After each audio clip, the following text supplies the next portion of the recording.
Buenas noches, bienvenidas, bienvenidos a esta edición de Tarkan Talks. Esta noche vamos a estar conversando desde Argentina con la psicóloga Paloma Sné. Ella es CEO de la consultora latinoamericana y bueno, vamos a estar charlando un poquito con ella sobre sus experiencias en el manejo del cannabis en psicología y bueno, queríamos también conocer un poco cuál es su visión sobre la industria y cómo ella piensa que van a ser los próximos años en Argentina principalmente, que es donde ella está. Vamos a esperar un ratito a que ella se conecte y nos envíe la invitación para poder transmitir con ella. Ahí está, me parece. Bueno, les recordamos que si quieren dejar alguna pregunta pueden dejarla en el box de comentarios mientras estamos charlando y que esta charla va a quedar grabada dentro del Instagram de Tarkan y también queda en el canal de YouTube nuestro. Bueno, a toda la gente que se está uniendo, bienvenidas, bienvenidos. Vamos a estar conversando desde Argentina. Ahí me mandó la solicitud. Aceptar. Con Tomás Ne, CEO de la consultora latinoamericana. Así que bueno, ahí esperamos que se conecte. Ahí la veo, creo. Hola Paloma, ¿cómo estás? Buenas noches. Hola, ¿qué tal, Pablo? ¿Cómo va? Buenas noches. Todo, todo muy bien, mucho gusto. ¿Me escuchás bien vos? Yo te escucho bárbaro, ahí hubo como se estaba conectando. Muy bien te escucho. Muchas gracias por la invitación. Sí, ahí yo también a veces se entretraba un poquitito, pero creo que ahí va a fluir bien. Sí, Paloma, bueno, en principio queríamos conocerte un poco y conocer acerca de tus experiencias en el manejo de cannabis en psicología y para eso principalmente queríamos saber cuándo te iniciaste, cuál fue tu primer acercamiento con la industria del cannabis y cuándo lo empezaste a usar medicinalmente. bueno, yo soy licenciada en psicología de hace muchos años, además, bueno, soy artista, pero me dedico especialmente en lo que es la clínica de la psicología. Desde hace mucho tiempo me he dedicado al rubro, digamos, a los pacientes de tercera edad y algunas otras, digamos, clínicas que tienen que ver con la parte creativa también. Yo me encuentro en mi trabajo como profesional de salud mental, me encuentro con el cannabis en el año 2017 por una familiar, como vos habrás escuchado muchas historias de incluso profesionales y no profesionales, también usuarios, pero que se encuentran con la posibilidad del uso del cannabis por algún familiar bueno, que fue, fue una alternativa, digamos, para una patología. En mi caso fue un familiar con una patología muy grave que tenía que ver con un reemplazo en la columna vertebral, que bueno, el dolor era realmente insostenible y no podía, digamos, esto no se podía tratar de ninguna manera, los cirujanos hablaban de mandarla al cuchillo, como se dice directamente, una operación tras otra, y en ese momento dimos con la posibilidad del uso del cannabis medicinal y lo probamos y bueno, la verdad es que a esta persona de mi familia le cambió la vida totalmente porque bueno, dejó de usar toda clase de medicaciones que usaba y le mejoró notablemente la condición de su patología. Y bueno, empecé a leer, empecé a adentrarme, yo tengo contacto con el cannabis desde el lugar, digamos, de usuaria desde el punto de vista lúdico, desde hace muchos años, pero bueno, no conocía el funcionamiento de la planta específicamente con esto que tiene que ver con los componentes medicinales puntuales, ¿no? Y bueno, y empecé a estudiar. En 2018 mi familiar está muy bien gracias al cannabis. Hoy en día dejó todas las medicaciones esas espantosas que son opiáceos con efectos secundarios realmente horrendos para el organismo y tiene una muy buena calidad de vida desde todo punto de vista, no solamente puntualmente sobre su patología de dolor, digamos. Eh, a partir de ahí empecé a estudiar, me inscribí en el 2018 en el posgrado del doctor Morante que daba en la Universidad de La Plata, acá en Buenos Aires. Y bueno, hice todos los cursos con los que me encontré, empecé a estudiar, empecé a formarme y bueno, ese fue mi acercamiento, digamos, al cannabis como opción, digamos, de medicina, en su uso medicinal. Eso. Eh, no, y ahora, ¿cómo lo empezaste a asociar directamente a tu, digamos, a la psicología o lo usás con tus pacientes? ¿Cuál fue el primer paciente con el que lo empezaste a usar? ¿Te acordás de eso? Sí, me acuerdo, incluso, bueno, el planteo desde la medicina canábica en la aproximación a los pacientes es mi visión y el planteo que en realidad desde mi punto de vista hay que llevar a cabo es una visión multidisciplinaria. Vos cuando tenés una primera entrevista con un usuario, un paciente que en general llega con la demanda de probar con cannabis, en muchos casos hay que hacer un escaneo o una serie de entrevistas que tienen que ver con una cantidad de cuestiones por las cuales el paciente llega como en general, en última instancia al cannabis, o sea, después de probar un montón de opciones. Si vos haces o sea, cuando vos ves cómo llegan los pacientes que no están muy, o los usuarios que no están muy informados sobre la planta, a decir, bueno, vamos a probar con cannabis, te encontrás con un montón de cuestiones. Desde mi punto de vista, en lo que se refiere a salud mental, en la clínica psicológica, el cannabis tiene muy buenos resultados en un montón de cuestiones que se tratan en la clínica psicológica. Adicciones, terapias de sustitución, digamos, por ejemplo, que tiene que ver con adicciones como más livianas, como por ejemplo el cigarrillo. No estoy hablando por ahí de adicciones de drogas duras. Muchos casos tienen que ver con comportamientos compulsivos, pero todo eso tiene que estar enmarcado, ¿sí? En un marco terapéutico acorde. Hay una manera de hacer esto que es entrevistar, ¿no? En la primera entrevista de acercamiento de un usuario al cannabis hay una serie de preguntas que hay que hacer, básicamente porque no es solamente tomar la gotita, esto lo estoy diciendo muy rápidamente, sino hay que chequear el entorno del paciente, cómo vive, cómo se alimenta, cuál es su organismo basal, digamos, cuál es la relación que tiene con esta patología que lo lleva a consultar por cannabis. Por supuesto, la edad. Una cosa es un paciente de tercera edad, otra cosa es una persona, no sé, de 50 años, otra cosa es un adolescente y muy otra cosa es un niño. Cada sistema endocannabinoide tiene un comportamiento absolutamente peculiar, con lo cual lleva una serie de escaneos y de preguntas y de entrevistas para encontrar el cannabis y la composición de cannabinoides que necesita ese sistema endocannabinoide. No hay un listado de tal cannabis sirve para tal cosa. El profesional debe evaluar en cada caso y lo ideal es que trabajen en consonancia licenciados en psicología o psicólogos con médicos.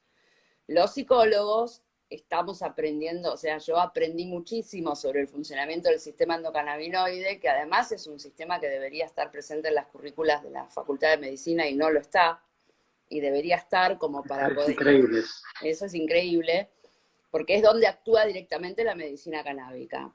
Eso es mi experiencia con el cannabis medicinal. Hoy por hoy te podría decir que los primeros pacientes que tuve fueron mujeres y con una patología común, que es la fibromialgia, que es una patología muy, muy misteriosa para los médicos, porque realmente no saben cómo tratarla muchas veces.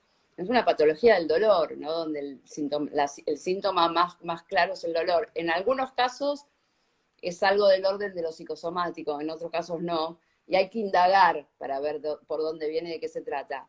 Como el cannabis es paliativo, ¿no? Sabemos muy bien que no cura patologías, lo que hace es paliar síntomas. Pero al disminuir el dolor, se puede trabajar mejor con ese organismo, porque el dolor realmente es invasivo de tal manera que te quita cualquier derecho y cualquier posibilidad de ser autónomo con tu vida. Entonces, el cannabis lo que hace es actuar sobre el sistema endocannabinoide, reducir el dolor, entonces el profesional puede empezar a trabajar mejor con ese paciente. Eso pasa mucho en la clínica psicoanalítica, si querés. Y Paloma, el tema de los trastornos de sueño que también te deben llegar, insomnios, que en un momento nombraste de los reemplazos por ahí de ciertas drogas, ¿no? Ahí también actúa mucho, ¿no? En el reemplazo de los somníferos o de, no sé, clonazepam, diazepam. Sí, de las benzodiazepinas. Sí, absolutamente. En Sí, general los pacientes llegan con esa inquietud. De quiero dejar de tomar benzodiazepinas, quiero dejar de tomar clona, porque aparte el clonazepam no es un somnífero. Digamos, actúa sobre el sistema nervioso central. claro, es Digamos, un es un tranquilizante depresor, fuerte, es un tranquilizante, antidepresivo, no es ¿no? un inductor del sueño. Digamos, el Claro, tema del sueño es un tema a trabajar en la clínica, porque generalmente los pacientes cuando te dicen, duermo mal es una cosa, no puedo dormir es otra cosa, o eh, no me duermo nunca es otra cosa. Entonces, o me indagar levanto a sobre. la noche, Claro, pero en general no es esa la consulta, es duermo mal. Ese duermo mal no hay que interpretarlo enseguida como insomnio, porque puede haber digamos, puede haber una buena conciliación del sueño, pero se despierta muchas veces en la noche por diferentes motivos. Puede haber que concilie el sueño, pero duerme 2 horas y después no duerme más. Puede ser que duerma, pero duerma en un estado un poco en que no sabe si está en una duermevela o está despierto. Hay un montón de trastornos del sueño y todo eso tiene que ser indagado en 1 o 2 entrevistas para ver ¿qué hacemos con ese insomnio, por llamarlo de alguna manera? Que otra vez te digo, es diferente en una persona mayor, en una persona de tercera edad, en un adulto, en un adolescente o en un niño. En un niño sería muy llamativo porque los niños en general duermen muchas horas y es correcto que así sea. El cannabis tiene una gran posibilidad terapéutica en los casos de estos trastornos del sueño, porque bueno, actúan sobre el sistema endocannabinoide y muy por el contrario de lo que la gente cree, el cannabis que más funciona en estos casos tiene THC, que es el ingrediente, digamos, el cannabinoide psicoactivo, y en general, hoy por hoy los cannabis que más funcionan son los 1 a 1, los que contienen THC y CBD y otros cannabinoides que recién se están estudiando también, como el CBN y el CBG, que también tienen mucha intervención en lo que tiene que ver con insomnios. Pero sí, absolutamente, el cannabis es muy recomendable en casos de insomnios, pero no como algo separado de un marco terapéutico que hay que tener en cuenta, porque ese paciente hay que ver cómo se alimenta, cuál es su vida cotidiana, qué relación tiene con su familia, con su trabajo, digamos, todo eso tiene que ser preguntado y consultado antes de sugerir o acompañar en la toma de cannabis. Eh, pero es un gran paliativo, es un gran aliado para todas estas patologías de estrés, además. Digamos, en la pospandemia, el cannabis fue una estrella, porque ayudó a muchísimas personas a poder, digamos, vérselas con esto que no tiene nadie sabía que se venía esto. Y el cannabis provocó en todas estas personas una posibilidad de desestresarse de alguna manera, como para poder repensar la vida después de los estragos que hizo el COVID.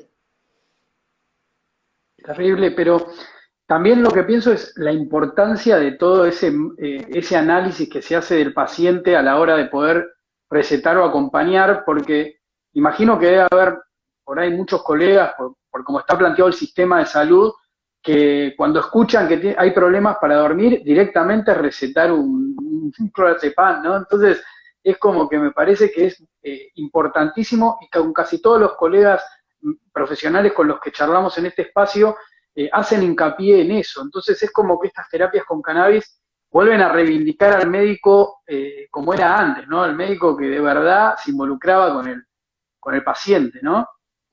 Y sí, y totalmente, y porque además el cannabis, como bien decís vos, hace volver a la medicina antigua, pero no por antigua vetusta, digamos, porque te obliga a Claro. sentarte con el paciente 1 hora, hora y media, y hacerle una cantidad de preguntas que lleva tiempo. Vos no podés hacer una cosa rápida bueno, de indicación de tal o cual droga o tal o cual medicación, que puede pasar en algunos casos, pero no en este. El marco, digamos, cuando yo entrevisto a un paciente que llega con la inquietud o el interés en el cannabis, que suele ser, bueno, quiero probar con las gotas, es lo que te dicen los pacientes. Entonces, primero explicar que no son gotas, es una medicación y son principios activos, por supuesto que proviene de una planta, pero son principios activos, son receptores que funcionan como, digamos, son moléculas, son receptores que funcionan sobre el sistema endocannabinoide, que es un sistema que tenemos todos los mamíferos. Yo le explico todo esto a los pacientes. Y hago una serie de preguntas. ¿Cómo se enteró sobre el cannabis? ¿Qué información le llegó? Si alguna vez probó cannabis por alguna otra vía, digamos, yo qué sé, por vía de inhalar o por vaporizar o por fumar o por cápsulas, qué espera del cannabis, ¿no? ¿Qué expectativa tiene? Porque también es eso, ¿no? Hay veces que la expectativa está tan puesta, por ejemplo, los pacientes oncológicos, ¿sí? Que están realmente en un extremo muy, digamos, es muy trágico el extremo en el que puede llegar un paciente oncológico que busca una terapia como para poder acompañar su proceso eventualmente de recuperación a través de una quimioterapia. El cannabis sabemos que ayuda muchísimo con los efectos secundarios de las quimios, pero ayuda con los efectos secundarios y ya, no cura el cáncer. Y llega mucha gente con una esperanza depositada ahí, que hay que también poder trabajar con eso y explicar de qué se trata. Si bien hay estudios que han demostrado que el THC se come o obliga a las células cancerígenas a como a suicidarse, eso es un estudio o 2 estudios. En general, hasta acá lo que se sabe del cannabis es que es antiemético, que estimula el apetito, y que ayuda muchísimo al estado de ánimo general. Todo eso en un paciente oncológico ayuda mucho al elevar la inmunidad, elevar el organismo en su sistema inmune y lo ayuda a batallar contra el cáncer. Con lo cual, en algunos casos se ha producido como una especie de recuperación milagrosa, en muchos casos tomando cannabis, pero no por el cannabis en sí, sino porque el sistema se ha fortalecido tanto gracias a que el cannabis bajó todos sus efectos secundarios de la quimioterapia, que bueno, que el mismo cuerpo echó de sí el tumor o el cáncer. Eso depende de un montón de factores. Depende también de que los médicos de las distintas disciplinas trabajen juntos. Tengo un paciente oncológico que a su vez se trata conmigo, suponete, pero a la vez se trata con un médico, con un oncólogo, y a la vez está chequeado por un cardiólogo. Entonces, nosotros, los 3, digamos, profesionales advertidos de que está el cannabis funcionando también, ese paciente está cuidado por todos los extremos, digamos. Y otra cosa que es importante es que los médicos tienen que, cuando no saben sobre el cannabis, porque muchos pacientes van a los médicos y me dicen, che, le dije a mi médico y me dijo, bueno, sí, si querés probar, qué sé yo, mal no te va a hacer. Eso no es una respuesta. ¿Se entiende? Sí, sí, sí. Entonces, Sí, y hay totalmente. muchísima bibliografía disponible y hay diplomaturas, por lo menos en Argentina, que están funcionando para profesionales específicamente y otras para público en general, donde informan fehacientemente del funcionamiento del cannabis en los organismos, en las patologías, y no solamente del THC y del CBD, sino que hay como 100 y pico de cannabinoides, muchos de los cuales todavía ni siquiera están descritos. Entonces estamos recién empezando con este asunto de la planta. Y desde el punto de vista medicinal es efectiva. Debe ser también interesantísimo del lado de ustedes involucrarse en ese proceso con el paciente, porque debe ser de un aprendizaje muy grande también. Como que me parece que en esta etapa en la que está los conocimientos sobre el sistema endocannabinoide y los cannabinoides, aprender del paciente y de sus experiencias debe nutrirlos mucho también ustedes, ¿no?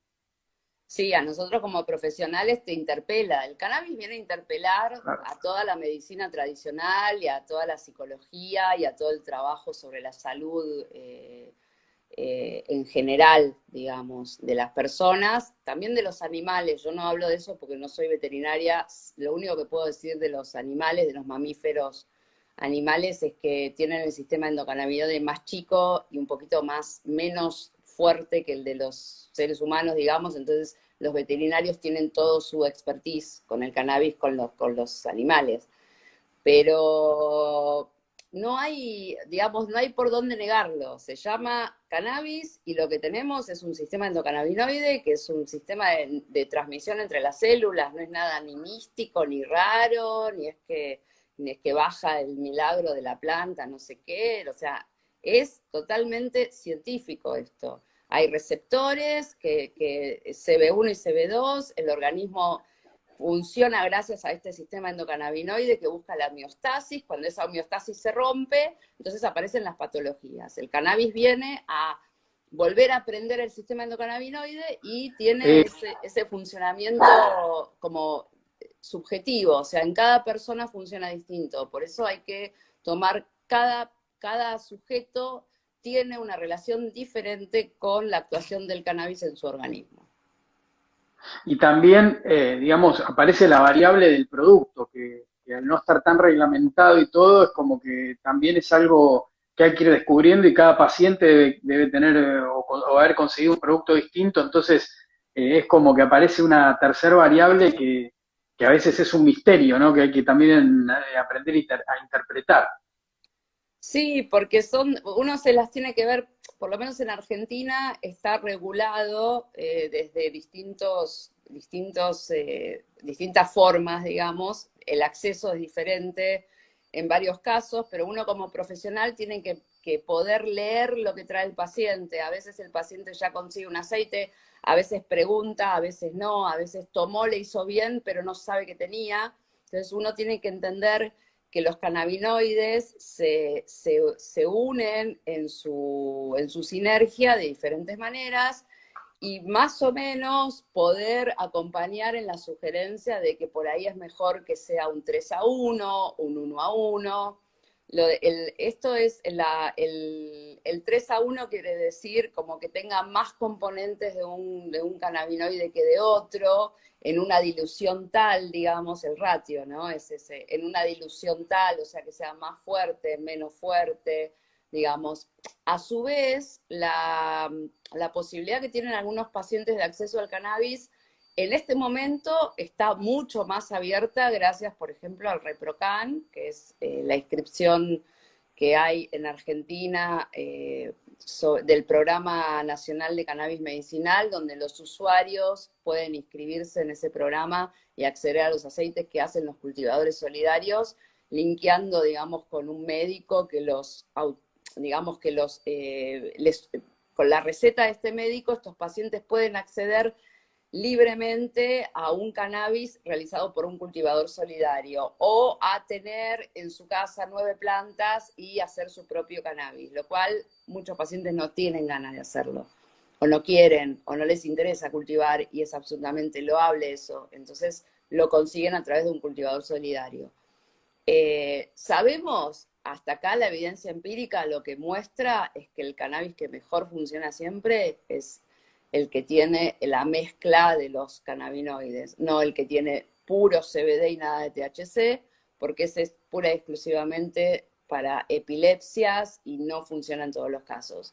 En general funciona mucho mejor por el efecto séquito, que es el todo es más que las partes de la planta, y porque aparte funciona todo, los terpenos también tienen injerencia digamos, en el uso medicinal del cannabis, toda la resina de la planta funciona en diferentes patologías justamente, primero porque el sistema endocannabinoide está a lo largo de todo el organismo, y segundo porque funciona más toda la planta en conjunto más que un solo componente isolado. Y eso es el gran Y, descubrimiento de esta era, digamos. Sí, perdón. Y Paloma, y la reglamentación que, bueno, por lo que viene siendo y se viene viendo, va a restringir un poco los productos con THC o alto valor de THC. Eh, Eso claramente para lo que contás y lo que se estudia no es lo indicado. ¿Vos crees que en los próximos años va a haber reglamentaciones que autoricen también el uso con concentración de THC o que va a ser como por ahí, no sé, en otros países que está o en Europa que está prohibida la venta de productos con más de 1% de THC? Mira, la regulación actual en Argentina permite hasta menos del 0,3% del THC. De todas maneras, el THC es un cannabinoide que tiene que estar en algunos preparados porque si no, no funciona. Eso por un lado. Por otro lado, está todo este gran planteo que hacemos nosotros también, que tiene que ver con el cáñamo, que es como la denominación más extensa del cannabis. El cáñamo es digamos que es la planta de cannabis en su acepción del menos, o sea, de la composición menor de THC y de mayor de CBD. El cáñamo es un cultivo que tiene un montón de usos, más allá del medicinal, tiene usos textiles, de fitorremediación, de arreglo de los suelos, de alimenticio. La semilla de cáñamo es un superalimento, se pueden hacer un montón de preparados alimenticios riquísimos, riquísimos en nutrición me refiero. Bueno, textil. Y en ese sentido, nosotros, por ejemplo, impulsamos la posibilidad y tenemos muchos proyectos en relación al cultivo de cáñamo en la Argentina. Estoy hablando de Latinoamericana, de la consultora. En la consultora yo estoy más en la parte medicinal, pero además tenemos un gran proyecto que es Expo Cáñamo Argentina, que se va a realizar este año en la provincia de San Luis, en un lugar llamado Agrosal, muy cerca de Villa Mercedes. Es una gran expo orientada al cáñamo industrial. ¿Qué quiere decir esto? La planta de cáñamo, pero en todas sus acepciones, no solo también va a estar lo medicinal, pero todas sus versiones de uso van a estar presentes en Expo Cáñamo Argentina. ¿Qué pasa con lo que vos preguntás? Yo creo que en algún momento va a tener que ser regulado, porque la evidencia muestra que el THC funciona y funciona con notables resultados. Igual actualmente hay una aceptación tácita porque la mayoría de los aceites que consiguen los pacientes tienen THC, básicamente porque no tenemos plantas sin THC en Latinoamérica, y menos en Argentina. O sea, acá es muy raro que encuentres semillas de cáñamo, que son las que tienen menos del 0,3% de THC, eventualmente para hacer que la flor sea puro CBD, digamos. Entonces, es raro que no se regule, que no se reglamente. En algún momento va a tener que suceder esto, más allá del uso lúdico. Estoy hablando del uso lúdico, estoy hablando de los usos diferentes que puede llegar a tener el THC y otros cannabinoides, porque no solo hablamos de THC, hablamos de CBG, hablamos de CBN también. Son todos cannabinoides con mucha importancia en lo medicinal y no pueden ser excluidos, digamos, de la regulación. Así que estamos esperando que eso suceda.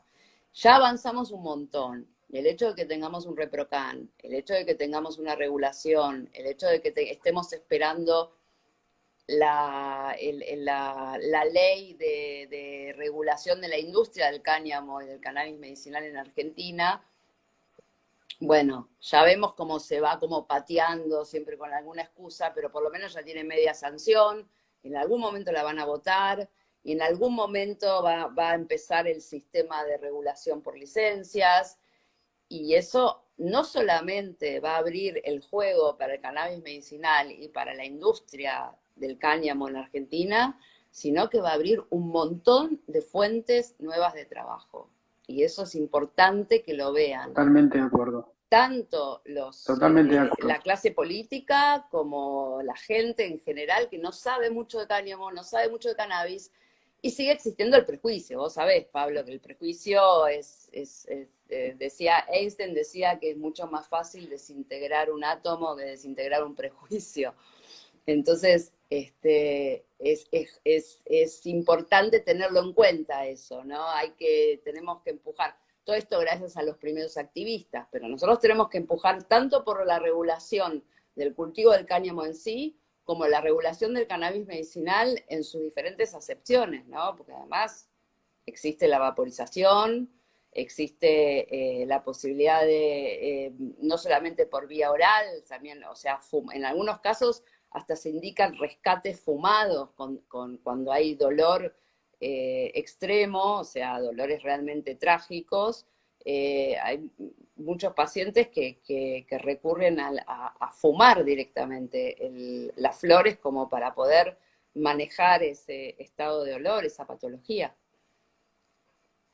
Sí, es así. Se necesita seguir tejiendo redes, seguir generando información, transmitiendo información, educación. Me parece que eso es fundamental. Te hago una pregunta más, Paloma, para no robarte mucho más tiempo. Queríamos saber, ¿vos cómo ves a tus colegas, digo, a los psicólogos, psicólogas, eh, con el tema de la aceptación de esta terapia? Porque por lo general siempre se habla mucho del tabú relacionado al cannabis o a la marihuana con ciertas patologías que pueden ser de índole psiquiátrico o que pueden necesitar tratamiento psicológico. Entonces tienden a haber colegas tuyos que son muy cerrados a eso sin siquiera ponerse a estudiar. Vos que estás metida directamente en el tema, ¿cómo percibís a tus colegas? Mira, hay cuando yo cursé el posgrado en el 2018, en la clase de la doctora Celeste Romero, que es una de las psiquiatras que más investigó los usos medicinales del cannabis en esquizofrenias, por ejemplo, se ha demostrado que el THC tiene una gran... es muy efectivo en tratamiento con esquizofrenias, por ejemplo. Eso para darte un dato. Hay que separar, son dos grandes mundos. Primero, desterramos la palabra droga, ¿sí? De todo lo que tiene que ver en tratamientos con cannabis. El cannabis es una planta, no nos olvidemos de eso, es una planta con hojas y flores, que crece y se muere y se reproduce, y bueno. Tiene efectos psicoactivos, sí, bueno, pero también lo tienen los derivados de los opioides, digamos, los opiáceos Sí, también o el tienen. cacao. Bueno, o el cacao, por ejemplo. El café, si querés, el café, te tomás litros de café, te convertís en un adicto y además estás todo el tiempo despierto. La Totalmente. morfina, por más que se administra con régimen de excepción y con ciertos cuidados y qué sé yo, bueno, viene de una planta. Esto por un lado. Por otro lado, mis colegas en psicología y en todo lo que es digamos, la clínica psicológica, hay dos grandes mundos. Uno son las adicciones, que tienen que ver con los tratamientos. Cuando hablamos, Paloma, cuando hablo de drogas pesadas, no es cannabis. Hablo de cocaína o y siempre químicas, ¿no? Porque para mí lo que tiene que ver con la agresión al organismo es lo que se sintetiza en un laboratorio. ¿Por qué? Porque si querés lo dejamos para otro vivo, pero además del cannabis ahora tenemos la nueva gran posibilidad para tratar depresiones que son los psilocibe, los hongos en microdosis, que han demostrado que es muy efectivo en casos muy, muy, muy severos de depresión. Pero como todo, tiene su medida, tiene su uso y tiene su regulación. El cannabis, como se entendía antes, se entendía como el porro. Y el porro es el porro. Nosotros estamos hablando no de cannabis flor fumada, hablamos de cannabinoides extraídos de la planta y utilizados en distintos preparados, en distintas proporciones para diferentes patologías. En algunos casos, patologías de ansiedad, por ejemplo. Para casos de ansiedad o para casos de insomnio o para casos de compulsión, por ejemplo, alimenticias, también se usa, todo lo que tiene que ver con, por ejemplo, anorexias en niñas y niños. Yo misma he tenido una pacientita de 10 años con una anorexia posoperatoria y con la nutricionista y la médica acordamos las tres en administrarle dosis niño, era una gota de cannabis por día a la mañana, y la nena volvió a comer. ¿Y qué hizo? ¿Qué la hizo volver a comer? El THC. no la voló, no es que se pegó un mambo bárbaro. Lo único que hizo el tetrahidrocannabidiol en el caso de esta niña es despertarle el apetito, darle monchis. Una vez que le despertó el apetito, esta nena empieza a comer de vuelta y pudo incorporarse, pudo mejorar su organismo y bueno, y empezó a sanar después de esto que le había sucedido, que fue una depresión después de la operación, etcétera, etcétera, en una criatura. Pero tenés que tener una madre que acepte, o los padres que acepten esa posibilidad terapéutica en un niño, que es difícil de aceptar, y entonces tiene que estar acompañado por un grupo de profesionales que le expliquen, ¿no? Que entiendan esos padres qué es lo que van a hacer, qué le van a dar, y que de droga, Claro, ¿viste? Como dicen los chicos, de total. droga. Es un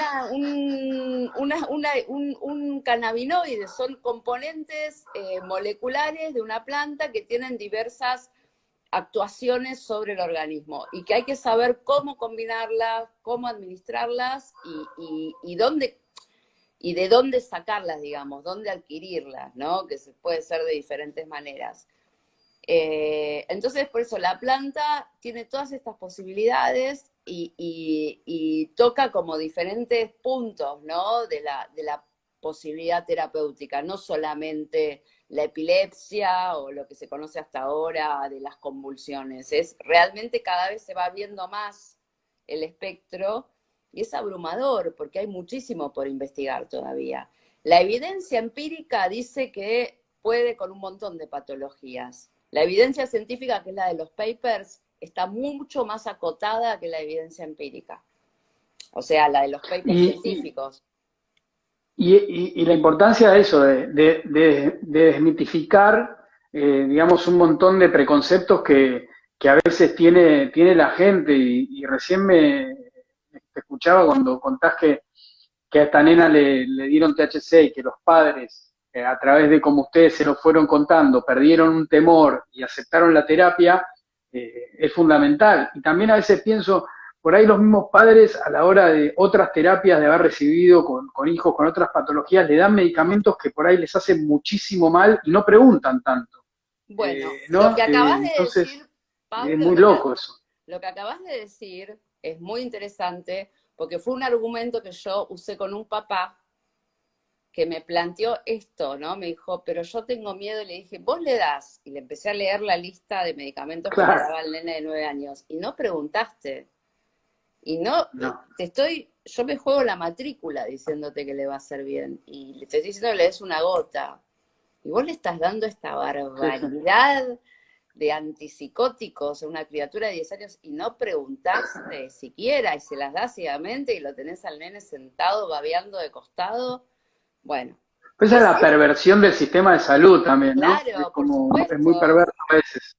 Mira, Sí. todo lo que cuando yo cursé la facultad, hace unos años ya, se hablaba de autismo, ¿sí? No se hablaba de como se habla ahora del TEA, del trastorno del espectro autista. Bueno, solo de autismo se hablaba. Había o sea, se hablaba de un solo tipo de autismo. Hoy se habla de diferentes trastornos, de diferentes TEAs, TGDs, todas estas cosas. Bueno, o se habla de los chicos hiperactivos, por ejemplo, ¿no? O los chicos con TEA que no se sabe muy bien si es un TGD o si es una hiperactividad. Es una gran bolsa de gatos que no se sabe muy bien a veces cuando los diagnostican, porque vos empezás a tratar a esos chicos y muchas veces son pibes con, no sé, ponerle con un trastorno obsesivo compulsivo, que es un trastorno viejo como Freud, que le da muchas veces a los niños estresados y hay que saber tratarlo eso. Entonces, pero no, es un TEA, y como es un agresivo y como está todo el día ensimismado en sí, es un autismo. No se sabe si es un autismo. ¿Y qué es el autismo? O sea, hay un cuadro de lo que es TEA, que es claramente, hay un comportamiento repetitivo, ecolalia, bueno, en muchos casos hay muchos síntomas que coinciden, pero no siempre es eso. Y hay como una especie de enseguida se habla de TEA y el TEA se trata con cannabis. Bueno, pero no es tan así. cada pibe es diferente. Y cada chico va a responder de una manera distinta. Ahora, en algunos casos, cuando hay casos más graves, los papás no dudan en darle todos esos medicamentos horribles que le dan los psiquiatras, y los chicos se deterioran a los 10, a los 9, a los 8, y es peor. Y es, sí, yo te digo, es mucho más difícil tratar a un pibe de una manera más, digamos, individual y subjetiva que medicarlos en escalera, o sea, en fila, Al por y además lleva más tiempo, más profesionales, más dinero, pero probablemente tengas muchísimo mejor resultado con ese chico, no sea un pibe hipermedicado. Muchas veces ni siquiera prestan atención a la nutrición de estos chicos.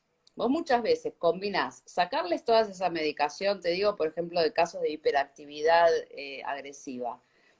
Empezás a chequear la nutrición, por ejemplo, que comen, y están saturados de azúcar, de, viste, de conservantes.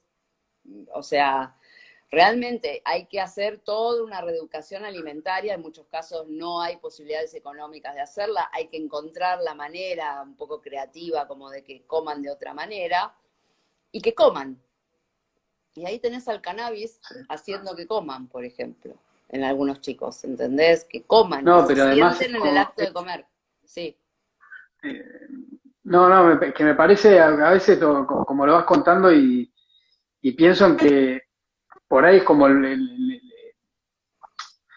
como que me imagino en un padre que lleva a su hijo con autismo a un profesional que le viene dando una bataola de medicamentos que lo tiene como un zombie, que le van arruinando todo el organismo, y por ahí caen al cannabis por otro medio y empiezan a consumir de manera desesperada, y bueno, y se dan cuenta que mejora el hijo y empiezan a tener que darle menos de la medicación tradicional, y pierde credibilidad el doctor.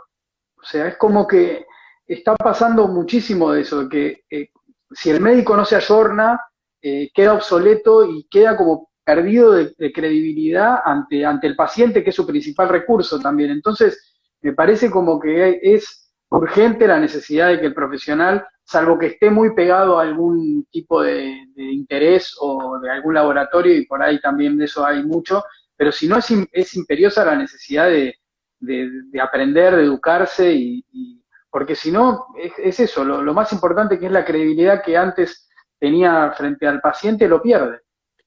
Sí, y te voy a agregar una cosa más que es necesaria en los médicos, que se bajen de la soberbia a veces, porque ellos, los médicos les cuesta, en algunos casos, ¿no? O profesionales de la salud, psicólogos o psiquiatras, o yo qué sé, odontólogos, veterinarios, de la soberbia de decir, no, ¿qué me voy a poner a estudiar? ¿Qué cannabis? Bueno, sí, cannabis. Sí. A ver, esto es tan peyorativo cuando les dicen, y mal no te va a hacer. No se va a tomar no sé, un tecito, una tisana, una valeriana. Te está preguntando algo. Y si te está preguntando algo Sí, es sí, porque sí. le parece que eso le puede hacer bien. A ver, con todo respeto, ¿no? Pero tampoco son flores de Bach. No son gotitas de la dietética. No se venden dietéticas. Si te lo venden en una dietética, no es cannabis porque no se puede vender en dietéticas. Tiene un camino y el camino te lo muestra el profesional. Bueno, vas con un cultivador artesanal, cromatografiamos y vemos con una cromatografía gaseosa qué componentes, qué cannabinoides tiene lo que vas a tomar. ¿No conseguiste otro? Bueno, veamos qué componentes tiene lo que conseguiste. Veamos qué dosis vas a tomar de eso. Chequeemos a los 5 o 6 días, ver cómo combinar, en qué horario. ¿Entendés? Y los médicos, para poder hablar de eso, se tienen que sentar y estudiar, o leer por lo menos, o por lo menos escuchar al paciente.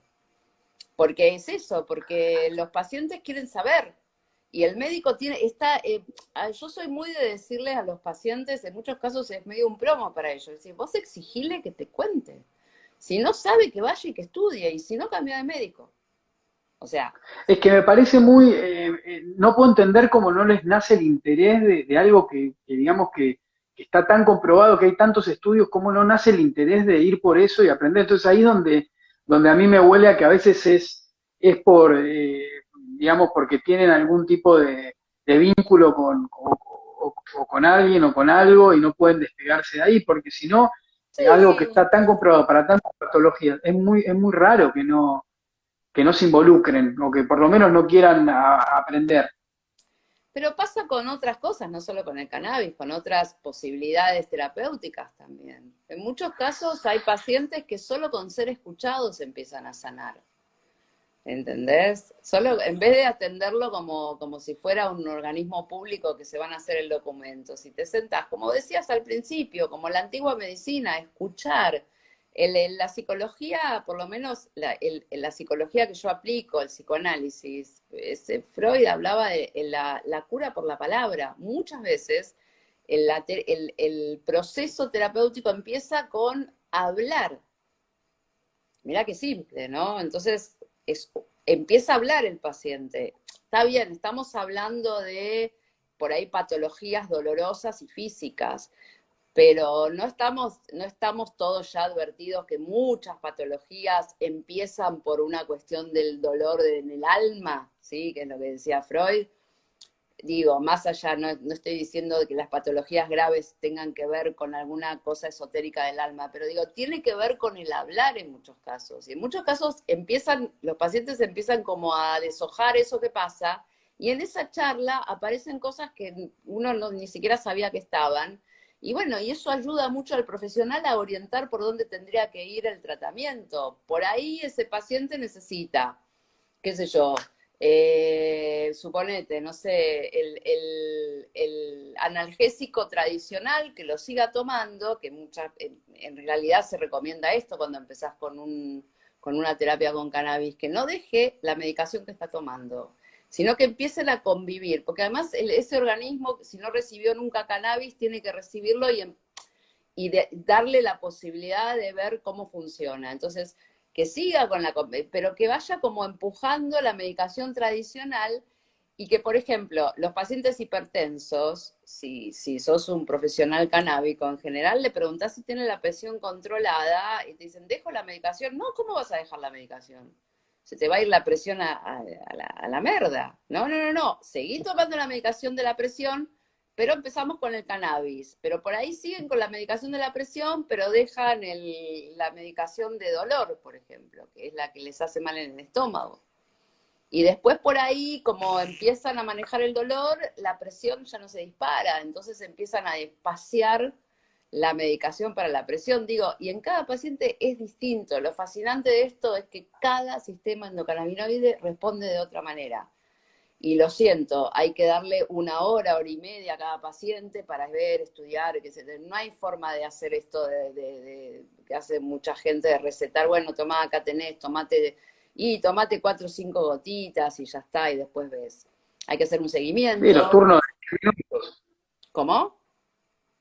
Esos turnos cuando a veces vas al médico que son de 10 minutos, que entras y que sos un número, que no sabes bien, te Sí, miran porque y te toman nada, los no te preguntan. datos, bueno, y Sí, los sí. médicos, que los pacientes, por ahí muchos de los geriátricos, los de tercera edad, muchos que me cuentan que van al médico de PAMI y ni lo ven al médico, ven a la secretaria y les hace la receta del medicamento y se van. Es un horror eso. Es un espanto. Es un espanto. Entonces, digo, ¿no? Y la tercera edad es un gran ejemplo de lo que pasa con el cannabis, porque, viste, en muchos casos son los más fáciles de sugerir o recetar. Porque si vos mirás la cajita de remedios, viste, ponerle un abuelo de una abuela, una persona mayor de 85 años que toma, no sé, 15 medicamentos diferentes. Es decir, ¿qué le va a hacer? O sea, toma cannabis. No hay manera que, o sea, el cannabis va a tener que nadar en toda ese lío Sí. medicaciones para la De presión, para el químicos. corazón, para la artrosis, para la artritis, para las varices, qué sé yo, para los hongos, o sea, y las cremas y todo. Ni lo dudes, dale cannabis, dale, ¿no? O sea, en medio de todo eso solo le puede hacer o nada o bien. ¿Entendés? Entonces, ese es el primer argumento, que no es muy científico, pero es muy efectivo.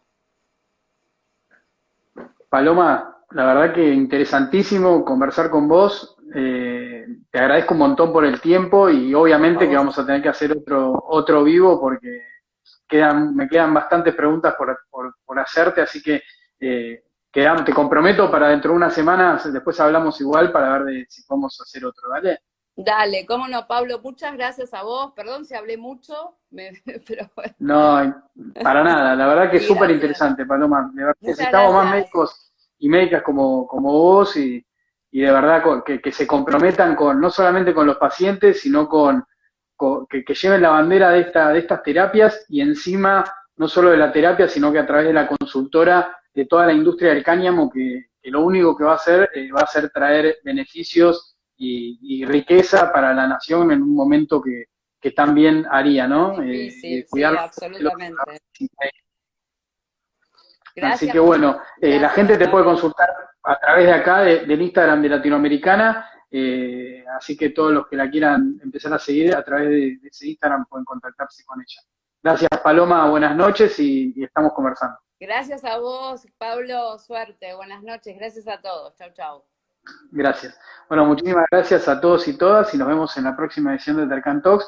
Recuerden que este año va a ser la Expo Cáñamo que va a organizar Latinoamericana, así que va a ser, la verdad, un evento súper importante e interesante. Cualquier cosa consultan directamente con ellos en el Instagram o nos preguntan a nosotros y les hacemos del puente. Así que nos vemos la próxima. Muchísimas gracias. Buenas noches.